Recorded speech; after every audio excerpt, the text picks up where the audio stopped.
screaming at a billionaire cartel boss over a burnt almond croissant was the undeniable tipping point of Maeve's disastrous Tuesday.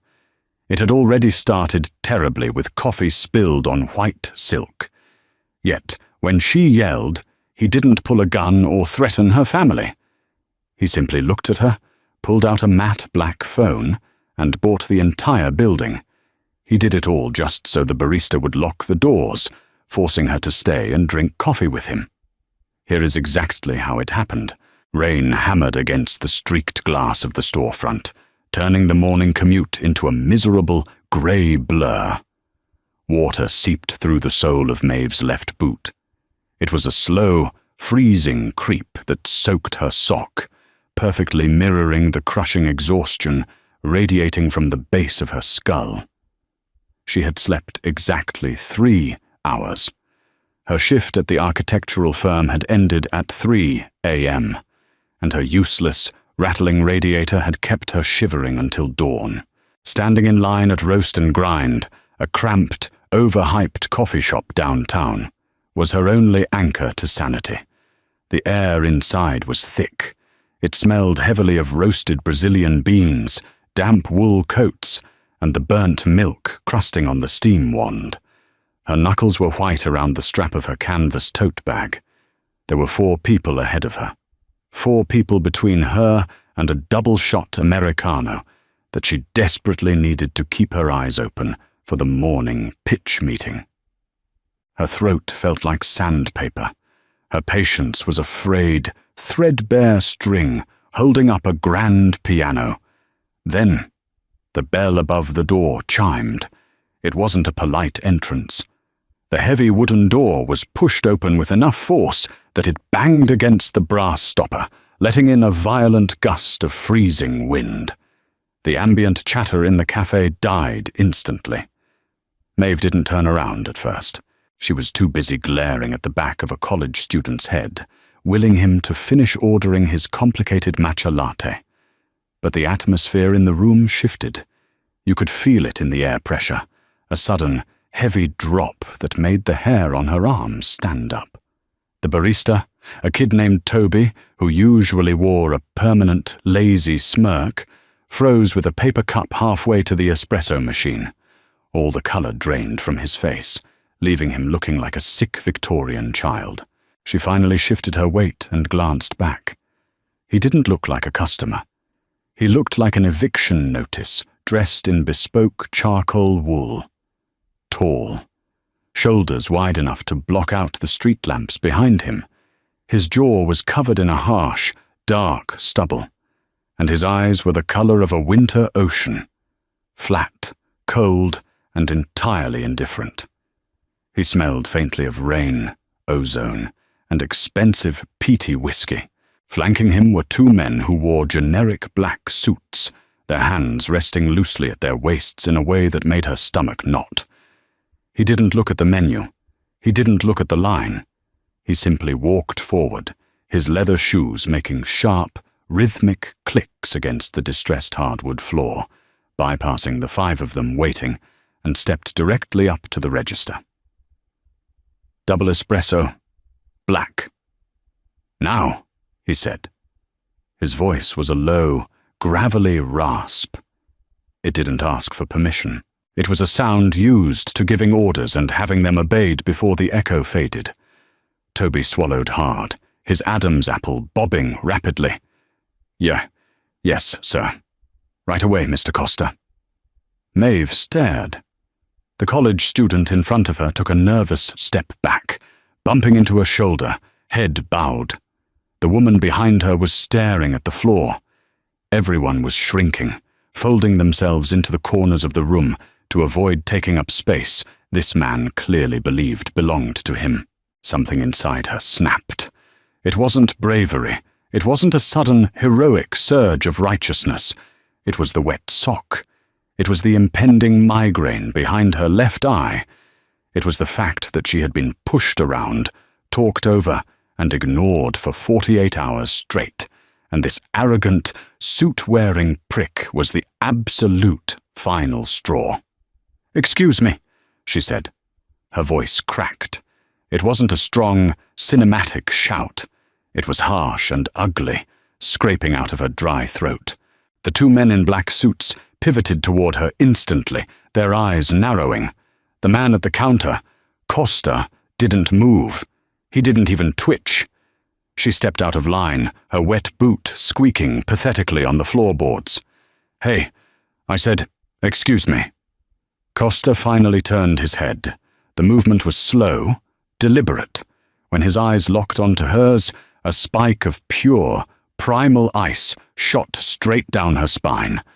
The air in her lungs vanished. Up close, his face was a map of harsh angles and faint, brutal scars, one cutting sharply through the tail of his left eyebrow. He looked at her the way a commuter looks at a delay on the train tracks, with total, cold irritation. "Are you speaking to me?" he asked. The volume was low, but it carried over the hiss of the espresso machine perfectly. "Yes, I am," she snapped, her hands shaking. She crossed her arms, tucking her hands into her armpits so he wouldn't see the tremors. "The line ends back there by the pastry case. We've all been waiting for 15 minutes. Get to the back." Silence fell over the cafe, like a heavy wool blanket. The hiss of the steam wand cut off. The quiet jazz playing on the overhead speakers suddenly sounded deafeningly loud. One of his guards took a step toward her, a thick hand sliding inside his suit jacket. "Watch your mouth, girl." Costa raised a single gloved hand. 2 fingers. Barely a gesture. The guard stopped dead, stepping back into the shadows. Costa turned his body fully toward her. The physical space he occupied seemed to double. Her heart hammered frantically against her ribs, a trapped bird battering against a cage. Her brain was finally catching up to her mouth, screaming at her to apologize, to look down, to shrink like everyone else. But her jaw was locked. "I have somewhere to be," Costa said, his tone dangerously soft. "So do I," she shot back, her voice trembling now, thin and reedy. "So does everyone else. Your time isn't more valuable just because your suit costs more than my rent. Wait your turn." She was panting slightly, staring up at him. Her chest heaved. She felt entirely ridiculous, standing there in her damp, oversized thrift store coat, glaring at a man who clearly owned the city. Costa stared at her. He didn't blink. His gaze tracked from her messy, wet hair, down to the dark circles under her eyes, to her white-knuckled grip on her own arms. He was taking her apart visually, dissecting the fraying threads of her sanity. Then, the corner of his mouth twitched, a microscopic, almost invisible movement. He didn't yell. He didn't order his men to drag her out. He just turned back to the terrified barista. "Cancel the espresso," Costa said smoothly. She exhaled a shaky breath, adrenaline crashing through her system so hard she thought her knees were going to buckle. She had won. He was leaving. She turned on her heel, intending to march out the door. Caffeine be damned. She couldn't stay here. The walls were suddenly too tight, the smell of roasted coffee nauseating. But as she reached for the brass handle of the front door, she heard Costa speak again. "Who owns this property?" She froze, her hand hovering inches from the cold metal of the door handle. Behind her, the scraping sound of a stool being pushed back echoed loudly. She glanced over her shoulder. The manager, a balding man named David, who usually hid in the back office, was scrambling out from behind the curtain, wiping his sweaty hands on his apron. "Mr. Costa," David stammered, nearly tripping over a stack of cardboard cup carriers. I do. I own the business and I lease the building from—" "I don't care about the lease. I'll deal with the landlord later," Costa interrupted, his voice dropping into a register that vibrated against the floorboards. He reached into his inner breast pocket, withdrawing a sleek, matte black phone. He dialed a single number, put the phone to his ear, and waited exactly 2 seconds. "Dominic, The block on 4th and Pike, the coffee shop. Buy it." Maeve's stomach plummeted.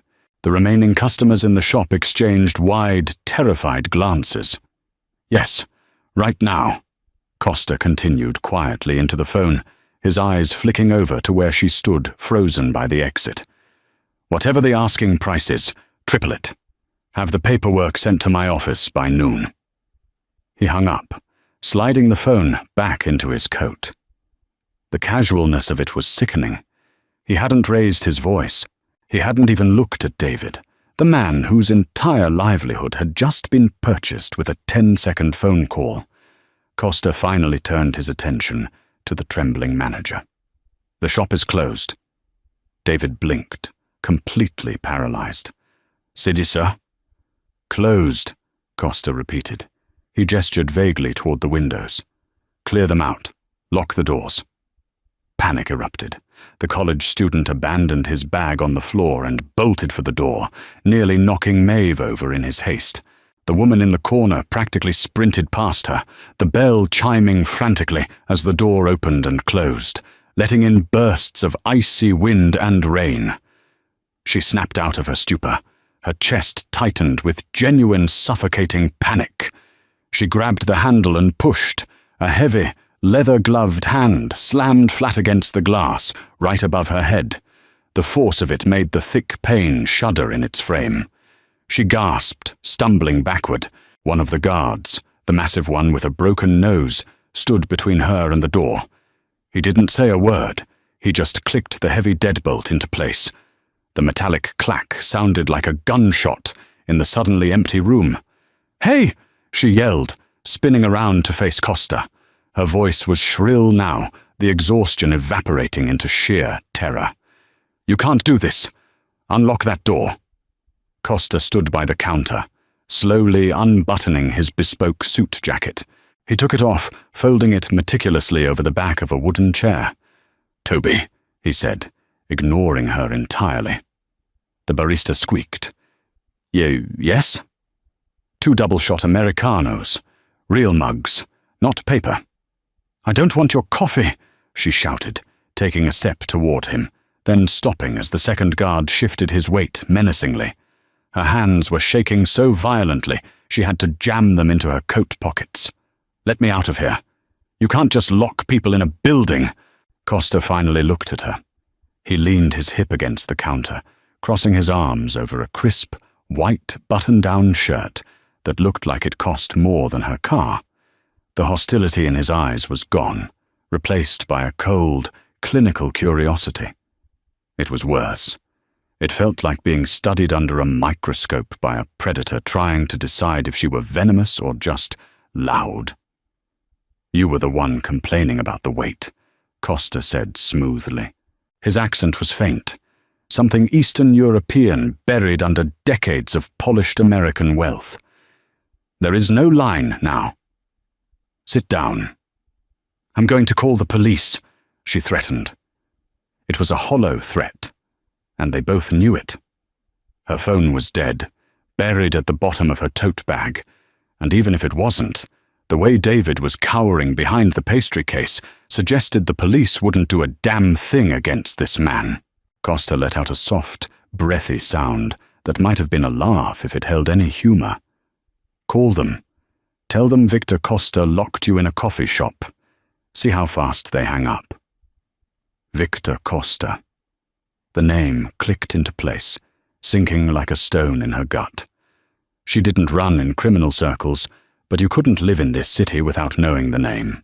Real estate, shipping lines, and rumors of bodies buried in the concrete foundations of the new high-rises. He wasn't just a rich arsehole. He was the apex predator of the city's underbelly. Her throat closed up. The metallic taste of fear flooded her mouth. She had just screamed at a man who could make her disappear before her lunch break. "Please," she whispered. The defiance drained out of her, leaving nothing but the bone-deep weariness she had walked in with. Her shoulders slumped. "Just let me go. I'm late for work. I'm sorry I yelled.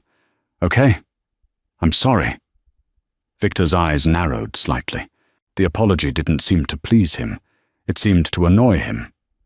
He uncrossed his arms and pushed off the counter, taking a slow, measured step toward her. Instinctively, she backed up, her shoulders hitting the cold glass of the locked front door. "You weren't sorry 3 minutes ago," Victor said, his voice dropping into a low, quiet hum as he closed the distance between them. He stopped just outside her personal space, close enough that she could smell the sharp scent of vetiver and rain clinging to his clothes. "3 minutes ago, you looked ready to tear my throat out over a spot in line. Where did that fire go?" "I realized who you are," she muttered, staring at the knot of his silk tie, because looking at his face felt too dangerous. And I don't want to die over a burnt croissant." Victor stared down at her. For a long, agonizing moment, the only sound in the shop was the rain lashing against the windows and the whir of the espresso grinder behind the counter. "Sit down," he repeated, his voice softer this time, but infinitely heavier. "Drink the coffee. Then you can go." She sat. Her legs wouldn't have held her up much longer, anyway. The wooden chair was uncomfortable, the table slightly sticky with old syrup residue.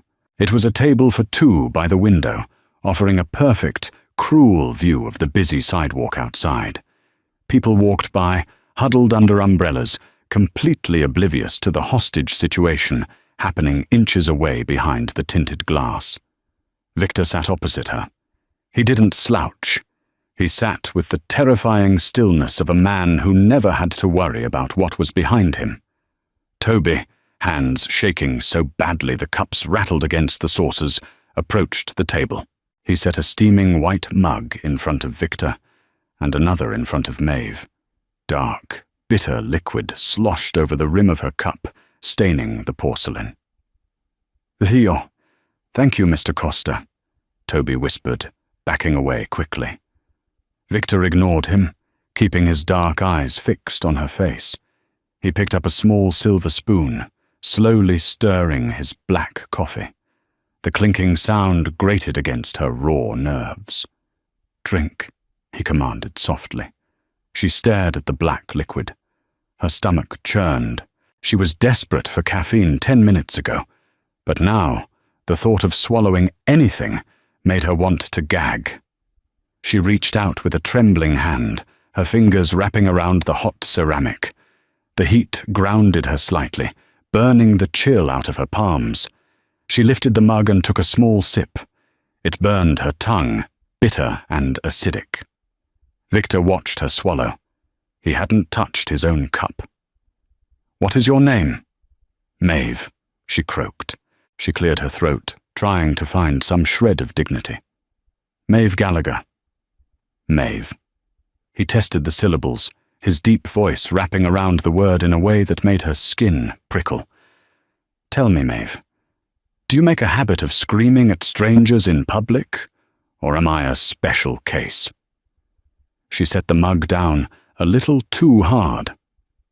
The ceramic clacked against the saucer. "I make a habit of calling out people who act like the rules don't apply to them." "The rules don't apply to me." It was stated as a simple, objective fact. The sky is blue, water is wet. Victor Costa does not wait in line. "Clearly," she muttered, wiping a stray drop of coffee from the table with her thumb. The adrenaline was fading, and her exhaustion was rushing back in to fill the void, making her reckless again. "So what is this? You bought a building and locked me inside to punish me? Going to torture me with bad jazz and overpriced espresso until I apologize with enough groveling?" Victor stopped stirring his coffee. He laid the spoon down on the table, the movement precise.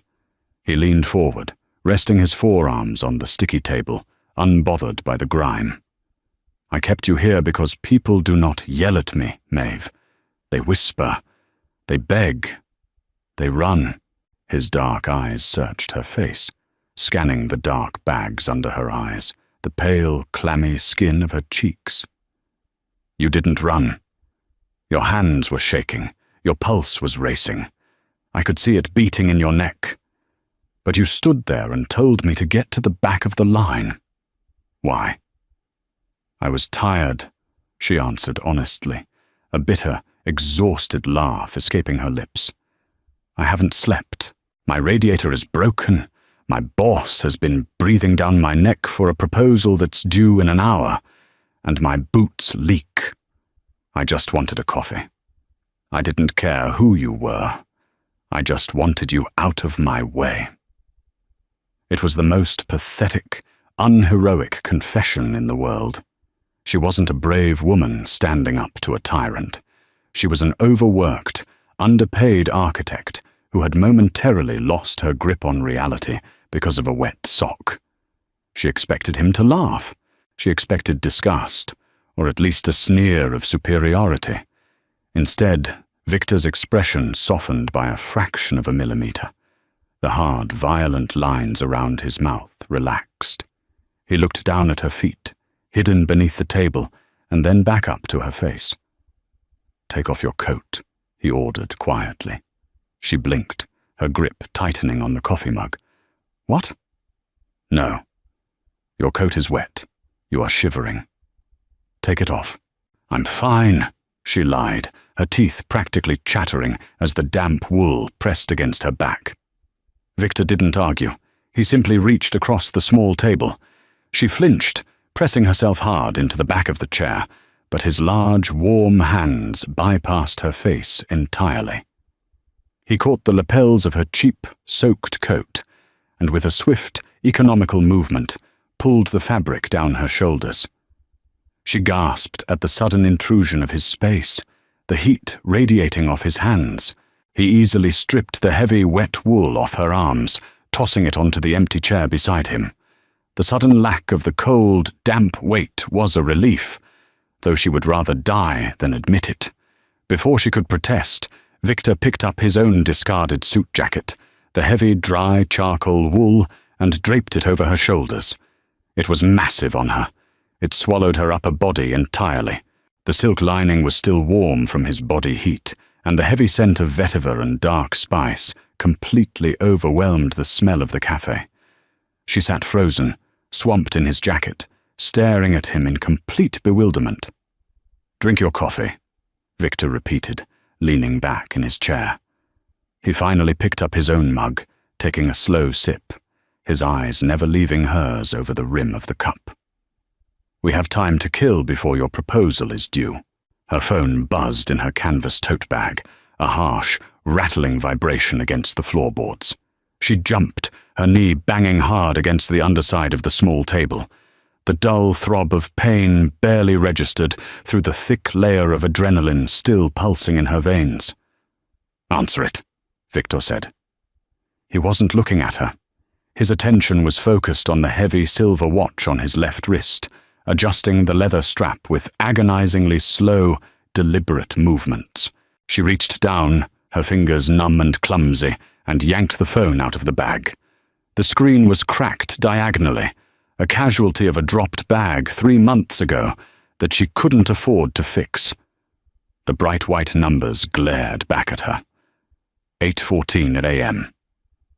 Beneath the time, a text notification from her boss, Richard, sat like a live grenade on her lock screen. "Where are the physical renders? Client is here at 8:45. Don't screw this up, Maeve." Her stomach twisted into a cold, tight knot. She pressed the power button, plunging the screen back into darkness, and dropped the phone face down on the sticky table. "Trouble?" Victor asked, his voice low. "Just my boss," she muttered, rubbing her temples. The migraine was fully blossoming now, a sharp, rhythmic pulsing behind her left eye, reminding me that if I am not standing in the conference room in exactly 31 minutes with a stack of flawless architectural renders, I will be looking for a new job. Victor leaned back, the wooden chair groaning slightly under his weight. He steepled his fingers, resting them lightly against his chin. The scar running through his eyebrow caught the harsh, fluorescent lighting of the cafe, making the pale, jagged tissue stand out against his tan skin. "You hate this job," he stated. Not a question, an observation. "I don't hate it," she lied instinctively. Then she looked at his eyes, flat, unblinking, utterly devoid of patience for social niceties. She slumped, letting out a heavy, rattling breath. "Fine, it's soul-crushing. I spend 80 hours a week drafting brutalist parking structures for a man who thinks cutting corners on rebar is a clever accounting trick. But it pays the rent. Barely." "And fixes the radiator?" She froze, her hand halfway to her coffee mug. The hairs on the back of her neck stood up. "How did you—" "You mentioned it," Victor said smoothly, though there was a dark, amused flicker in his eyes. "You said you were tired, your boots leak, your boss is breathing down your neck, and your radiator is broken. I listen, Maeve. It's a rare skill." He snapped his fingers. The sound was sharp, cutting through the low hum of the espresso machine. The larger guard, the one who had bolted the door, stepped forward instantly, moving with a silent, heavy grace that made her stomach churn. "Sir," the guard murmured, keeping his eyes respectfully lowered. "Find out where she lives," Victor ordered, his tone shifting from the conversational hum he used with her to a flat, dead calm. "Have a crew go to her apartment, replace the heating unit, fix whatever else is broken. If the landlord objects, remind him who owns the block." "No," she blurted out, half standing out of her chair. Her knees banged against the table again, spilling a dark splash of coffee over the rim of her mug onto the saucer. "You can't do that. You don't know where I live, and I'm not telling you." Victor didn't move. He just tilted his head, watching her panic with that same clinical, terrifying curiosity. "Sit down, Maeve." "I don't want your help," she said, her voice shaking. She gripped the edges of the table, her knuckles turning white. "I don't want your guys breaking into my apartment. I yelled at you. You kept me here to prove a point. Point taken. You own the city. I'm a speck of dirt on your shoe. Can we call it even now?" "I didn't keep you here to prove a point," Victor replied quietly. He picked up his coffee spoon again, turning it slowly between his thumb and forefinger. The metal caught the light. "I kept you here because you were the first person in 5 years to look me in the eye and demand something without trembling. Until now." He gestured vaguely with the spoon toward her white-knuckled grip on the table. She forced herself to let go of the table, dropping her hands into her lap. She was trembling. She hated that he could see it.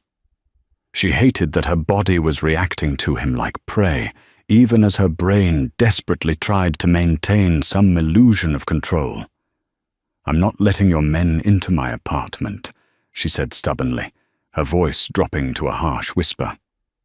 Victor stared at her for a long, heavy moment. Then he looked at the guard. "Cancel the crew. Just find the landlord and buy the building, then evict him and transfer the deed to her." "Understood," the guard rumbled, stepping back into the shadows. Her jaw dropped. The sheer, suffocating weight of his wealth crashed over her. "Are you out of your mind?" "I am simply removing obstacles," Victor said, taking a slow sip of his coffee. He grimaced slightly, as if the bitter taste was finally registering. "You are exhausted. You are stressed. I find both of those things visually unpleasant. Now tell me about the pitch." She stared at him, her brain stalling. The jump from casual real estate extortion to polite workplace inquiry gave her mental whiplash. "The pitch," she repeated numbly. "The client at 8:45, Victor prompted. He rested his elbows on the table, leaning in slightly. The physical proximity was overwhelming. She could see the faint, dark stubble along his jawline, the tiny, almost imperceptible lines around his eyes. He didn't look like a mob boss from a movie. He didn't look slick or polished. He looked like a man who had fought his way out of a very dark, very bloody hole and had clawed his way to the top of the skyline. "It's a waterfront development in the South District," she said, the words tumbling out on autopilot. Talking about work was a life raft. It was concrete. It was real. Mixed-use commercial and residential. My boss, Richard, designed a glass and steel monstrosity that looks like every other soulless block in this city. "South District," Victor murmured, his eyes narrowing slightly. "The soil there is mostly clay and landfill from the old shipping yards. Heavy subsidence." She blinked, genuinely caught off guard. "Yes, exactly. The bedrock is almost 90 feet down. So a heavy steel superstructure clad in glass is going to sink within 5 years, unless they sink caissons deep enough to hit rock," Victor said. He wasn't guessing. He knew the terrain intimately. She suddenly remembered the rumors about his control over the concrete and steel unions. He didn't just build the city, he poured its foundations. "Richard doesn't want to pay for deep caissons," she said, her frustration overriding her fear for a split second. She leaned forward, matching his posture without realizing it. "He wants to use standard friction piles. He claims the stress load calculations will hold, but he's massaging the data. He's using outdated seismic models to justify it." "He's cheap," Victor corrected, his voice a low, dark rumble. "And stupid. When the foundation cracks, the structural integrity of the glass curtain wall will fail. You'll have shattered panels dropping onto the sidewalk in the first winter storm." "That's exactly what I told him," she said, her voice rising slightly, a strange, breathless excitement catching in her throat. She had spent 3 weeks arguing this exact point to a room full of middle-aged men in expensive suits who had treated her like a hysterical intern. Now she was sitting across from a cartel boss who was casually validating her engineering concerns. "I drafted a completely different foundational approach. Deep-driven concrete piers, tied into a raft slab. It costs 20% more upfront, but it prevents the entire structure from twisting on its axis." "Show me," Victor demanded. "Show you?" She let out a harsh, incredulous laugh. "I don't have the blueprints on me. They're on the server at work." Victor reached into his pocket and pulled out a matte black fountain pen. He slid it across the sticky table, followed by a crisp white napkin from the dispenser. "Draw it." She stared at the pen, then at him. The flat, unyielding demand in his eyes left no room for negotiation. Her hands were still shaking slightly, but the familiar urge to solve a structural problem was a powerful anchor. She picked up the pen. It was heavy, perfectly balanced, the metal warm from his pocket. She began to sketch. She drew the shoreline, the retaining wall, and the loose, unstable soil composition. She mapped out the stress lines, drawing the friction piles Richard wanted, showing how the lateral force of the tide would slowly push the foundation out of alignment. Then she sketched her solution, the deep, thick concrete piers anchoring into the bedrock. Victor watched in absolute silence. He didn't look at her face. He watched her hands. He tracked the movement of the pen, the dark ink bleeding slightly into the cheap paper napkin. The only sound in the cafe was the scratching of the nib and the relentless rain against the window. When she finished, she pushed the napkin toward him. She felt entirely raw, stripped down to her bare, overworked nerves. Victor studied the drawing for a long time. His face gave away nothing. His jaw was clenched, a muscle feathering near his ear. Finally he looked up, his eyes locking onto hers with a sudden, suffocating intensity.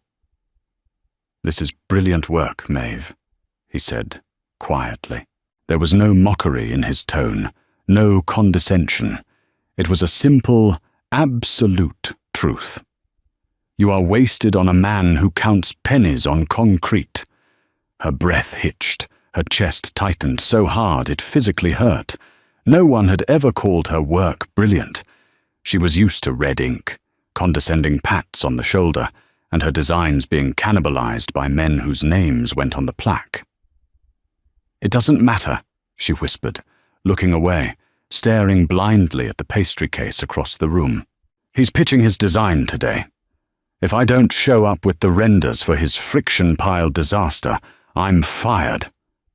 "Then let him fire you," Victor said. She snapped her gaze back to him, angry now. The vulnerability vanished, replaced by a spike of bitter, defensive rage. "Easy for you to say. You just bought a building over a cup of coffee. If I lose my job, I lose my apartment. I don't have a safety net. I don't have offshore accounts." Victor's hand shot across the table. The movement was so fast she flinched, her shoulders slamming into the back of the chair. But he didn't grab her. He placed his large, scarred hand flat over the paper napkin, completely covering her drawing. "You don't need a safety net," Victor said, his voice dropping an octave, vibrating with a dark, terrifying promise. "You need a patron." The silence stretched, pulling tight like a wire about to snap. She stared at his hand. The knuckles were rough, the skin tanned and marked with a history of violence she didn't want to understand. Underneath that hand was her design, her brain on paper. The implication hung heavily in the air between them, suffocating and thick. A patron. She knew exactly what that meant in his world. It wasn't a scholarship. It wasn't a business loan. It was ownership. Victor Costa didn't invest in things. He possessed them. Her phone vibrated again against the table. 8:31 a.m. The sound shattered the spell. The reality of the world outside this bizarre, hermetically sealed bubble came rushing back in. The rain, the traffic, Richard's red-faced screaming, the overdue electrical bill sitting on her kitchen counter. She grabbed her phone and shoved it into her pocket. She reached for the lapels of Victor's jacket, intending to pull it off, but his hand moved from the napkin to her wrist. His grip was not painful. It wasn't tight enough to bruise, but it was immovable. His fingers wrapped around the delicate bones of her wrist, his thumb resting directly over her frantic, racing pulse. He could feel exactly how terrified she was. "Leave the coat on," Victor commanded softly. "I need to go," she said, her voice barely a whisper. She tried to pull her arm back, but he held firm. "I have 14 minutes to get across town. If I walk now, I can make the subway." "You are not taking the subway," Victor said. He finally released her wrist, the sudden absence of his heat leaving a cold patch on her skin. He stood up. The sheer size of him dominated the small space. He buttoned his white shirt at the collar, adjusting his tie with one hand. "Dominic is outside with the car. He will drive you." "No." The word slipped out before her brain could filter it. Victor paused, his hand dropping from his collar. He looked down at her, his eyes darkening to the color of wet asphalt. "Excuse me?" She stood up, pushing the wooden chair back. Her legs felt like jelly, trembling so badly she had to lock her knees to stay upright. She pulled his heavy wool coat tighter around her shoulders, an involuntary defense mechanism. It smelled like him, and it made her feel sick with how much she wanted to disappear inside it. "I said no." She forced the words out, keeping her chin lifted. "I yelled at you. You kept me here. We talked. Now it's over. I am going to walk out that door, and I am going to the subway, and I am going to deal with my boss. Alone." She expected him to explode. She expected the violence that hovered just beneath the surface of his skin to finally break through. The guards by the door shifted, the leather of their holsters creaking audibly in the quiet room. But Victor just stared at her. He looked at her messy, damp hair, her pale face, and the stubborn, terrified set of her jaw. Slowly, the corner of his mouth curved up into a ghost of a smile. It wasn't a warm expression. It was the smile of a hunter watching a trap spring shut. "Very well, Maeve," he said smoothly. He stepped aside, gesturing toward the front door with a sweep of his arm. "You may walk, but keep the coat. The weather is turning." She didn't argue about the coat. She didn't have the strength left. She grabbed her canvas tote bag, ignoring the squelch of her wet left boot, and walked toward the exit. The air in the cafe felt impossibly heavy. As she approached the door, the massive guard with the broken nose looked at Victor. Victor gave a nearly imperceptible nod. The guard reached out and violently twisted the deadbolt. The clack echoed loudly, followed by the squeal of the brass handle turning.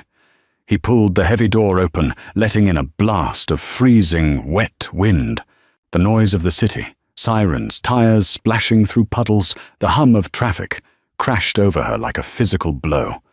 She stepped onto the threshold, the rain instantly hitting her face, stinging her cheeks. She paused, her hand gripping the doorframe.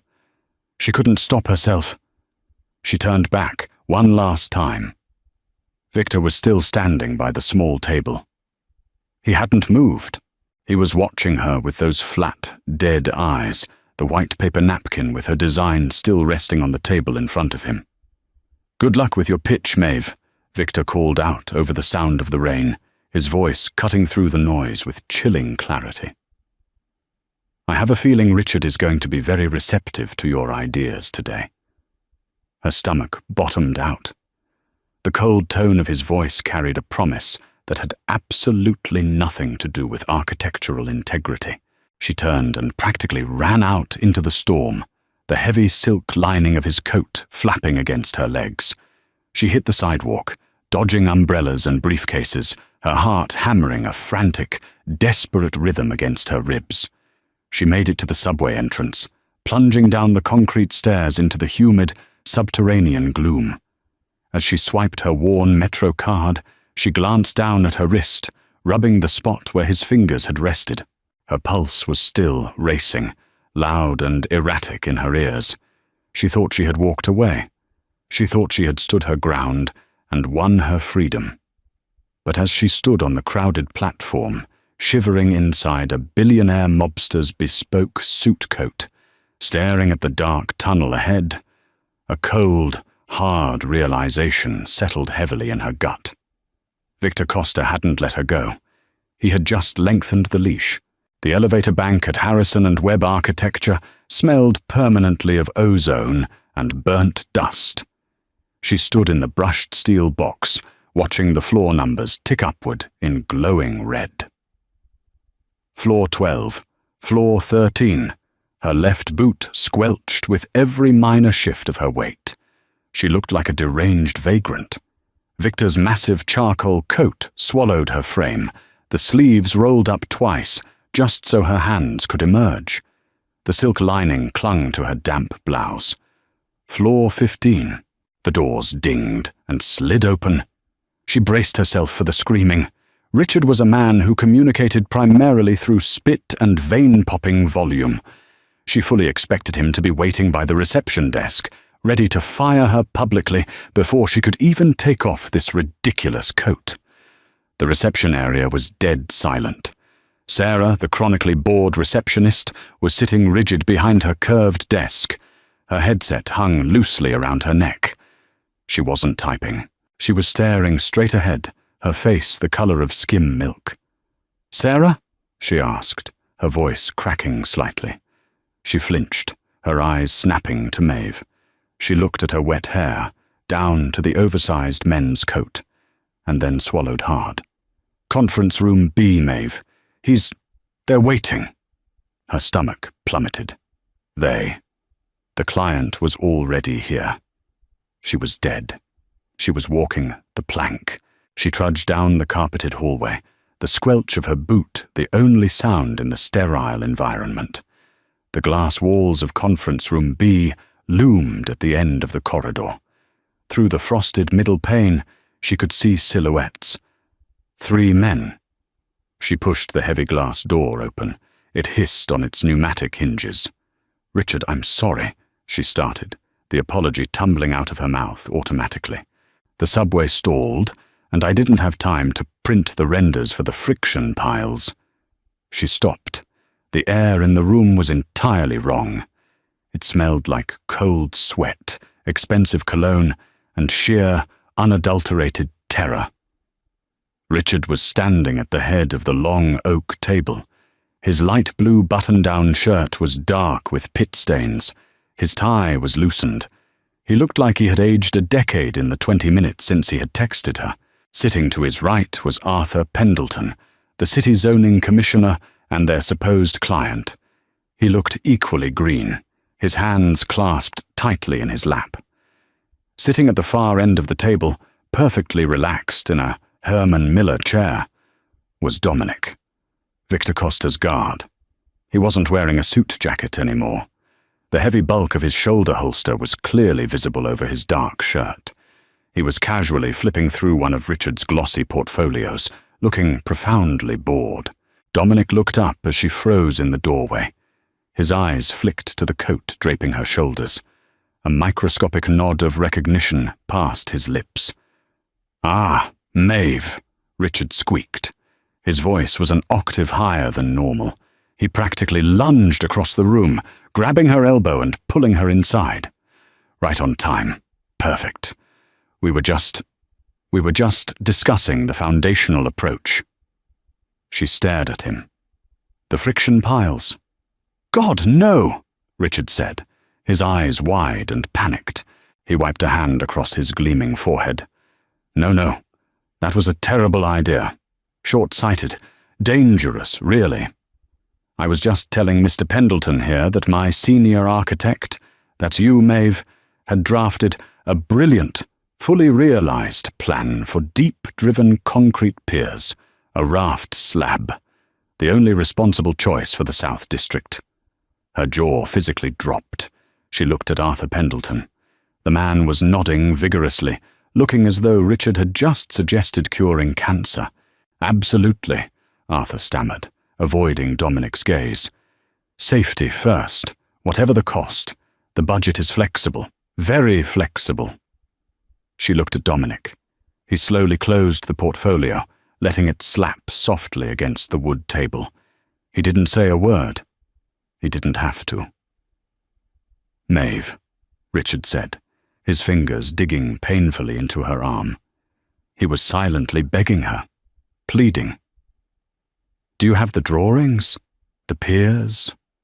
Her brain short-circuited. She thought back to the cafe.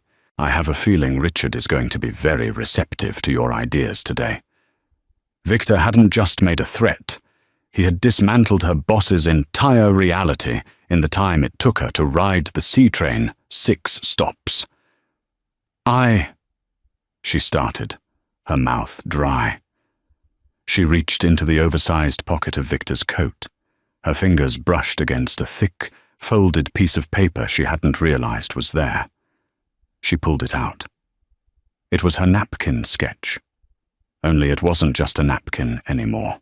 It had been slipped inside a clear plastic sleeve. Attached to it with a brass paperclip was a blank check from a private holding company, signed simply, V. Costa. The room stared at the napkin in her hand. She walked slowly to the whiteboard. She didn't take off the coat. She felt strangely armored by it.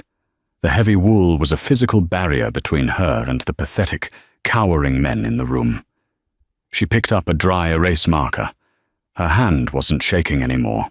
"The bedrock," she said, her voice shockingly steady, "is 90 feet down. Here is how we reach it." The meeting lasted exactly 12 minutes. It wasn't a pitch, it was a surrender. Arthur Pendleton approved every structural change, signed off on the massive budget increase, and practically ran out of the room the second the paperwork was stamped. Dominic stood up slowly.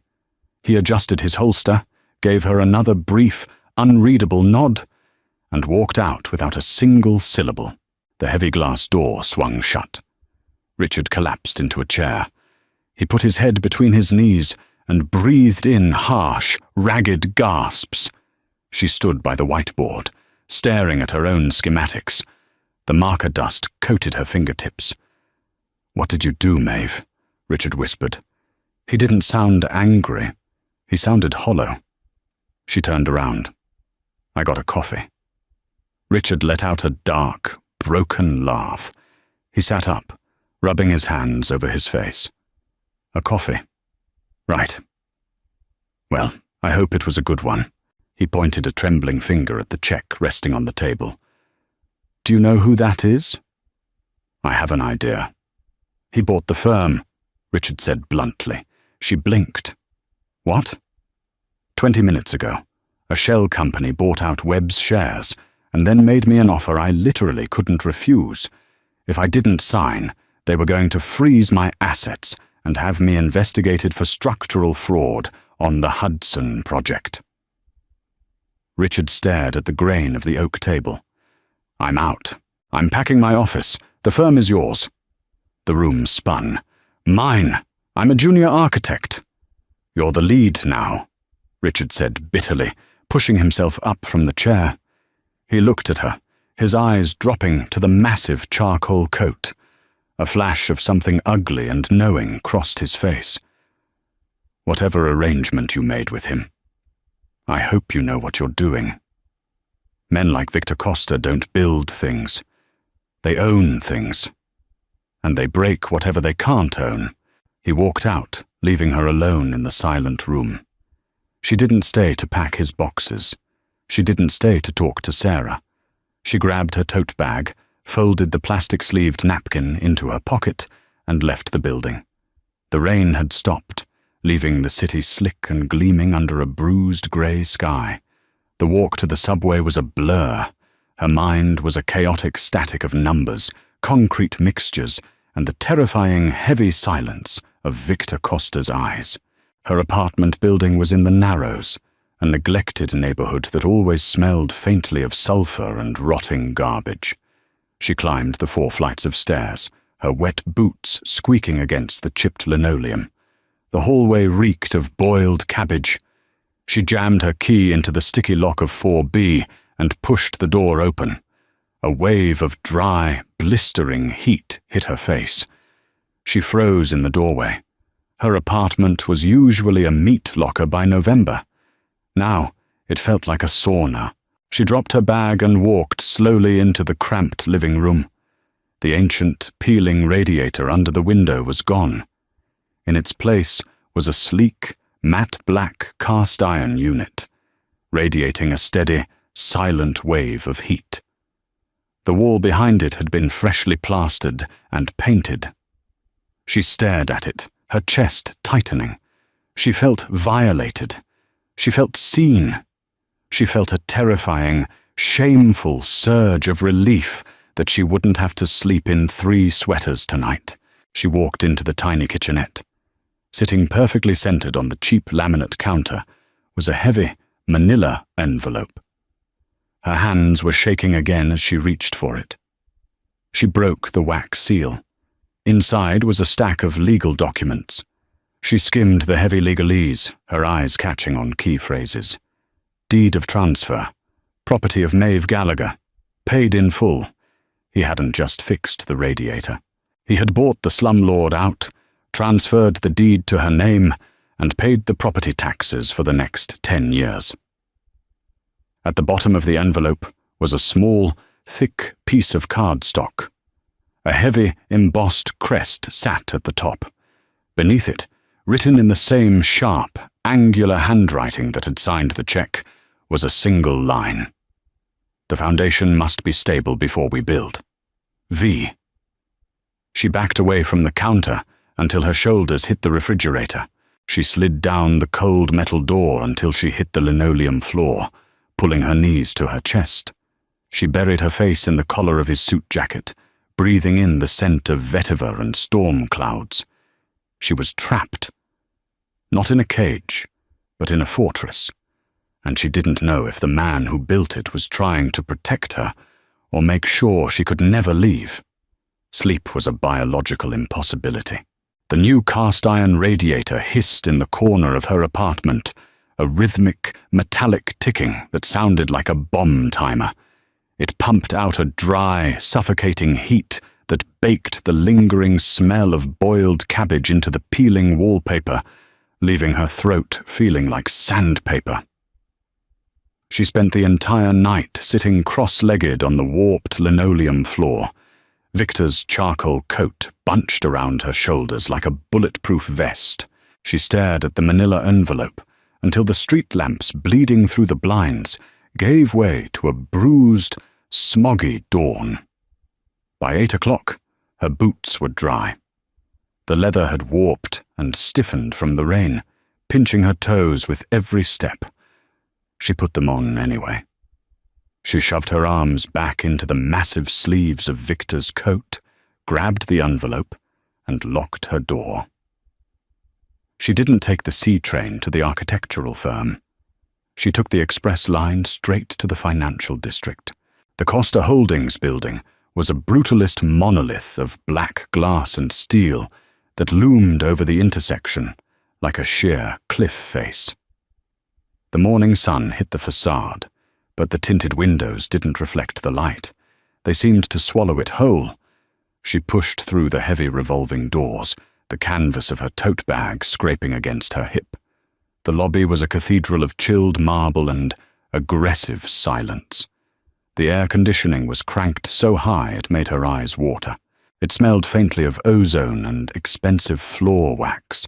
There was no directory, no bustling crowds of interns, just a sweeping desk carved from raw obsidian, flanked by 2 men in dark, perfectly tailored suits. They didn't ask for her ID. They didn't ask if she had an appointment.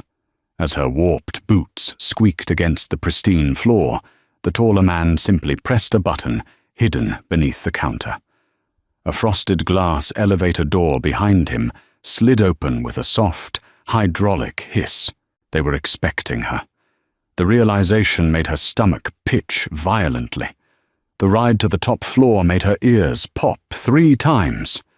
She stared at her reflection in the polished steel doors. She looked unhinged. Pale skin, dark bags under her eyes, drowning in a cartel boss's bespoke wool jacket. When the doors opened, there was no reception area. Just 80 feet of distressed herringbone hardwood, leading up to a massive desk made of dark slate. Victor was sitting behind it. He had discarded the suit jacket. He wore a crisp, white button-down shirt, the collar undone, the sleeves rolled up past his forearms to reveal a thick, jagged scar snaking up his left wrist. He was leaning over a sprawling, physical blueprint, a heavy brass architectural compass resting near his elbow. He looked completely at home, a predator at rest in his high-altitude cave. He didn't look up as she crossed the room. The harsh clack-squeak of her stiff boots echoed off the floor-to-ceiling windows, an ugly, disruptive noise in a perfectly engineered space. She stopped inches from the edge of the slate desk. She slammed the manila envelope down. It slapped against the stone, sliding a few inches before hitting the brass compass with a sharp clink. Victor stopped tracing a line on the blueprint. He didn't flinch. He slowly capped the fountain pen in his hand, placed it precisely parallel to the edge of the paper, and finally looked up. His eyes were the color of wet asphalt, flat and unreadable. He took in her rigid posture, the furious trembling of her hands, and the heavy wool coat she still hadn't taken off. "Take it back," she said. Her voice was a gravelly rasp, ruined by the dry heat of the radiator and sheer exhaustion. Victor leaned back in his leather chair. It groaned faintly under his weight. "I am not a retailer, Maeve. I don't process returns." "I don't want a building," she snapped, leaning forward, pressing her palms flat against the freezing slate desk. She was running on 0 sleep and pure, volatile adrenaline. "I don't want a fake promotion handed to me by a thug in a conference room. I don't want to be your charity case or your pet project." You saw me have a mental breakdown over a place in line, and you decided to play God with my life." Victor stood up. The sudden movement was fluid and terrifying. The sheer mass of him forced her brain to scream at her to step back. But she locked her knees. He walked slowly around the edge of the desk, his leather shoes completely silent against the hardwood. He stopped so close to her that the heavy scent of vetiver and dark spice completely washed out the sterile smell of the office. "I didn't decide to play God," Victor said, his voice dropping to a low, vibrating hum that rattled against her ribs. "I decided to clear the wreckage out of your way. Richard was a parasite. Your landlord was a slumlord. I simply removed them." "By buying them out!" she yelled, throwing her hands up in the air, the massive sleeves of his coat falling past her wrists. "You can't just buy people's lives to fix them. You don't know me. You don't know what I want." "I know exactly what you want," he stated flatly. He reached out. The movement was fast, but not violent. His rough, calloused fingers wrapped around her wrist, pressing against the frantic, hammering beat of her pulse. She froze, her breath catching in her throat. "You think I want a pet?" Victor murmured, taking a deliberate half-step closer. The heat radiating off his chest seeped through the thick layers of wool and cotton separating them. "Pets are boring, Maeve. They do what they are told. They roll over. They don't scream at me in crowded rooms. They don't draw brilliant, structurally flawless engineering solutions on cheap coffee napkins and dare me to look at them." He let go of her wrist. His hand moved upward, his knuckles lightly grazing the line of her jaw as he tucked a stray, messy curl behind her ear. The contrast between the violence etched into his skin and the agonizing gentleness of the touch sent a sharp, involuntary shiver down her spine. "I want a builder," Victor said quietly. His dark eyes searched her face, systematically stripping away the layers of her cynical defiance until he found the raw, terrified ambition hiding underneath. "I control the concrete in this city. I control the steel. I own the land. But the skyline is ugly. It is crumbling because cowards like Richard build it cheap. I want you to tear it down. I want you to build it right, with my money, with my protection. And what do you get in return?" she whispered. Her throat felt painfully tight. Victor's gaze dropped to her mouth for a fraction of a second. It was the only tell he had given her. A microscopic crack in the ice. "Everything else," he said. It wasn't a romance novel confession. It wasn't soft or sweet. It was a blood pact. It was a hostile takeover of her entire existence, wrapped in the one thing she had craved since she first learned how to read a stress load calculation: unlimited resources. No bureaucratic red tape. No cheap compromises. All she had to do was sell her soul to the devil standing in front of her. She looked down at the manila envelope sitting on the slate desk. She looked past him, out the floor-to-ceiling windows, at the sprawling, chaotic skyline of the city, a city built on bad foundations and dirty money. And then she looked back up at the monster in the bespoke shirt who had given her a working radiator and the keys to a kingdom. She reached up and grabbed the lapels of his charcoal coat, pulling the heavy wool tighter around her chest.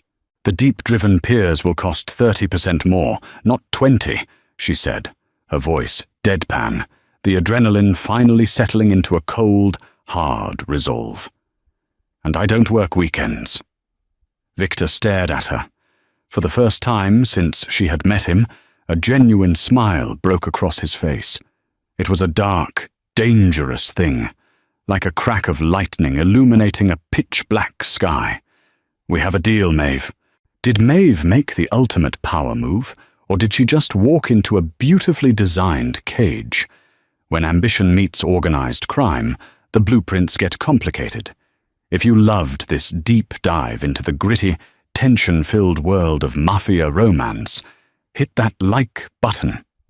It helps us bring more dark, grounded stories to life. Who do you think really holds the power now, Maeve or Victor? Let us know in the comments below. Don't forget to share this video with your fellow romance addicts, and hit subscribe and the notification bell so you never miss a new story.